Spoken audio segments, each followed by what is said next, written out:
আওয়ামী লীগের বিরুদ্ধে যদি হিরো আলম মামলা করতে যায়, আপনাদেরকে একটা প্রশ্ন করি, বিএনপি কেন হামলা করবে?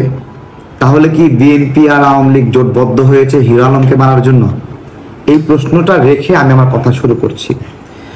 আমি হিরো আলমের পেজে একটা ভিডিও দেখেছি যে হিরো আলমের সাথে কিছু লোক নামছে উপর থেকে, তারা কথা বলছে, সেলফি তুলছে।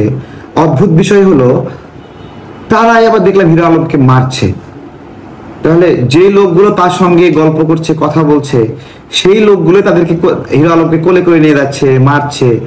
মানে বিষয়টা আমার কাছে, এবং এই ভিডিওটা আবার দেখলাম ডিলিটও হয়ে গেছে, নাই ভিডিওটা। প্রথমে দেখলাম, পরে দেখে আবার নাই। তো এটা আমার একটা প্রশ্ন। আরেকটা প্রশ্ন হলো যে হিরো আলমকে অবশ্যই বাংলাদেশের নাগরিকরা কান ধরে উঠবস করানোর অধিকার রাখে কিনা, বা বগুড়াবাসী অন্তত কান ধরে উঠবস করা মানে অবস্থা রাখে কিনা। প্রথমত হলো বগুড়া একটা বিএনপি অধ্যুষিত এলাকা, এখানে অধিকাংশ মানুষ বিএনপি। তো বিএনপির একটা সাংগঠনিক সিদ্ধান্ত ছিল যে এই নির্বাচনে আমরা কেউ অংশগ্রহণ করব না, এরকম একটা সাংগঠনিক সিদ্ধান্ত ছিল। এবং যারা গণতন্ত্রের পক্ষে ছিল তারা সবাই মিলে আমরা ঐক্যমত ছিলাম যে আমরা কেউই হাসিনার অধীনে নির্বাচনে অংশগ্রহণ করব না। কিন্তু হিরো আলম এমপি হওয়ার লোভ থেকে বারবার হাসিনার অধীনে নির্বাচনে অংশগ্রহণ করেছে। নির্বাচনে অংশগ্রহণ করে হাসিনার নির্বাচনকে বৈধতা দেওয়ার চেষ্টা করেছে সে। এই যে একটা তৎপরতা, এখান থেকে বগুড়াবাসীর একটা ক্ষোভ থাকতে পারে যে তাকে সামনে পেলে কান ধরে উঠবস করাবে। এটা হলো আমার একটা জাজমেন্ট।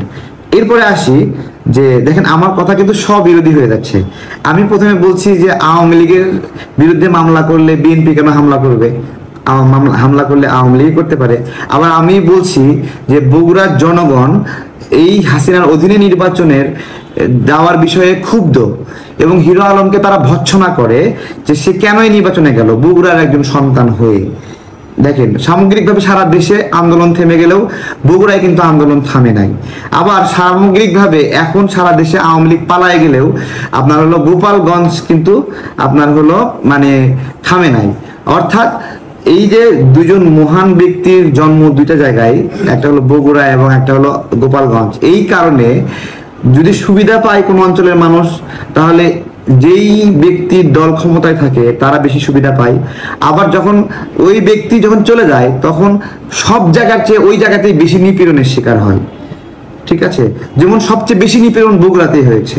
আবার এই সময়ে সবচেয়ে বেশি প্রতিরোধ গোপালগঞ্জে হচ্ছে। এবং গত কয়েকদিনের আগে আপনারা গান গাইলেন, পূর্ব দিগন্তে সূর্য উঠেছে পাসালাল পাসালাল পাসালাল, মানে আপনারা গান গাইলেন, সেনাবাহিনী গিয়ে গোপালগঞ্জবাসী পাসালাল করছে। এইভাবে তো অন্য এলাকায় করেনি। অর্থাৎ সুবিধা গ্রহণের সঙ্গে ওই এলাকার নাগরিকদের নিপীড়ন হওয়ার একটা আশঙ্কা থাকে। এরকম পরিস্থিতিতে বগুড়াবাসী কিন্তু লড়াই করছিল ফ্যাসিবাদের বিরুদ্ধে সবচেয়ে বেশি। সেই কারণে তাদেরই ক্ষোভ ছিল যে বগুড়ার সন্তান হয়ে হিরো আলম কেন বারবার হাসিনার অধীনে নির্বাচনে যাচ্ছে। এইবার আসি যে এই হামলায় আসলে কারা অংশ নিয়েছে। হামলাটা হয়েছে কোর্টের ভিতরে, তাই না? কোর্টের ভিতরে হামলা হয়েছে। হামলাতে অংশ নিয়েছে কারা? মুহুরীদের সংগঠন, এবং মুহুরীদের সংগঠনের সাধারণ সম্পাদক সহ নেতৃবৃন্দ যারা ওখানে আছে, তারা এই 2 দিন আগেও জয় বাংলা স্লোগান দিছে এই কোর্টের ভিতরে। তাহলে এই জয় বাংলা স্লোগান দেওয়া লোকগুলো আজকে হিরো আলমের উপর হামলা করছে, তা ওবায়দুল কাদেরের বিরুদ্ধে মামলা করার কারণে, হ্যাঁ, আওয়ামী লীগের বিরুদ্ধে মামলা করার কারণে, ইলেকশন কমিশনের বিরুদ্ধে মামলা করার কারণে। তাহলে এই জায়গায় বিএনপি কিভাবে হামলা করে? আমি আসলে অনেকভাবে হিরো আলমের সাথে যোগাযোগ করার চেষ্টা করছি কোন কোন বিএনপি নেতা হামলা করলো নামগুলো জানার জন্য। কারণ যেহেতু আমি বগুড়ার সন্তান, আমি বিএনপি নেতাদের চিনি। এই ছবির মধ্যে আমি কাউকে বিএনপি নেতা পাচ্ছি না। তাই আমার হিরো আলমের কাছ থেকে শোনার ইচ্ছা যে হিরো আলম ভাই, আপনার উপরে কোন কোন বিএনপি নেতা হামলা করলো তাদের নামটা একটু প্রকাশ করেন। সব ছবি আপনার পেজে আছে, সব ভিডিও আপনার পেজে আছে, যেহেতু সবকিছু আছে সেহেতু খুঁজে বের করা সম্ভব। কিন্তু আমরা আবিষ্কার করেছি এখানে আওয়ামী লীগ নেতা, মুহুরীদের নেতা, কোর্টের যে মুহুরীরা আছে সেখানে আওয়ামী লীগ নেতা, সে আপনার উপর হামলা করছে। এটা আমরা একটা পেয়েছি।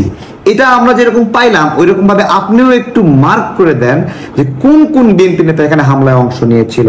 যেহেতু বিএনপি সম্ভাব্য ক্ষমতায় আসার মতো একটা দল, সেহেতু বিএনপির দোষ হওয়া খুবই স্বাভাবিক।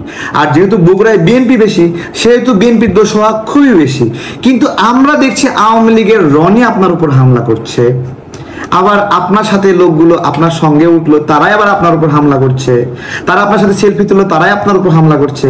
এই পুরো বিষয়টা আমার কাছে মনে হচ্ছে যে, ও আপনি একটা বিষয় কথা বললেন যে ডিবি হারুন আপনাকে দিয়ে রুহুল কবির রিজভির বিরুদ্ধে মামলা করাইছে। আচ্ছা, আমিও তো রাজনীতি করি, আমাকে ডিবি কয়বার উঠাই নিয়ে গেছে, আমাকে মারধর করছে। আমি কি ডিবি হারুনের কথায় প্রলুব্ধ হয়ে এই গণতন্ত্রের বিরুদ্ধে কোনো স্টেটমেন্ট দিয়েছি? বাট আপনি দিয়েছেন। হ্যাঁ, আমি হইলাম না বিক্রি ডিবি হারুনের কাছে, আপনি কেন হইলেন? আপনি বললেন যে চাপ দিয়া, ব্ল্যাকমেইল কইরা। আপনি কার সঙ্গে গিয়ে শুয়েছিলেন? আপনাকে ব্ল্যাকমেইল করছে? আপনার দুর্বলতা কোথায় বলেন? এইগুলো আমি একজন ভিকটিমকে ব্লেমিং করা উচিত না, কিন্তু যে কথাটা বললেন যে রিজভির বিরুদ্ধে ডিবি হারুনের আপনার হলো ব্ল্যাকমেইলের কারণে আপনি মামলা করেছেন, ঠিক আছে, আমরা সবাই কষ্ট সহ্য করলাম, আর আপনি ব্ল্যাকমেইল হয়ে গেলেন, এগুলো আসলে যায় না। আর একটা কথা বলেছেন যে তারেক রহমানের নাম বারবার আনছেন, তারেক রহমানকে গালি দিচ্ছেন। ওই ভিডিওর মধ্যে কেউ আপনাকে বলছে যে তারেক রহমানের গালি দিছো কেন? কোথাও তো দেখলাম না, কোন ভিডিও সাউন্ডে আসেনি তারেক রহমানকে গালি দিছিস কেন। ওইটা আপনি মুখ দিয়ে বারবার বলছেন তারেক রহমানকে গালি দেই নাই, তারেক রহমানকে গালি দেই নাই। এই সকল বিষয় আমার কাছে যেটা মনে হচ্ছে, আপনি এর আগে যেরকম বিভিন্ন নাটকে পারদর্শী, এখনো সেম একই নাটক করছেন কিনা। আমি শুধু বলবো যে যারা যারা এই ছবি ভিডিওগুলো দেখছেন, তারা খোঁজে খুঁজে বিএনপি নেতা কারা আছে আপনারা এগুলো নাম সহ পোস্ট করেন। এতে করে একটা দল দীর্ঘদিন ধরে স্বৈরাচারের দ্বারা নিপীড়নের শিকার হয়েছে, 15-16 বছর ধরে কষ্ট করছে, তারা এখনো ক্ষমতাতেই যায় নাই, তাদেরকে আপনারা সবাই মিলে কালপিট বানায় দিচ্ছেন। এখানে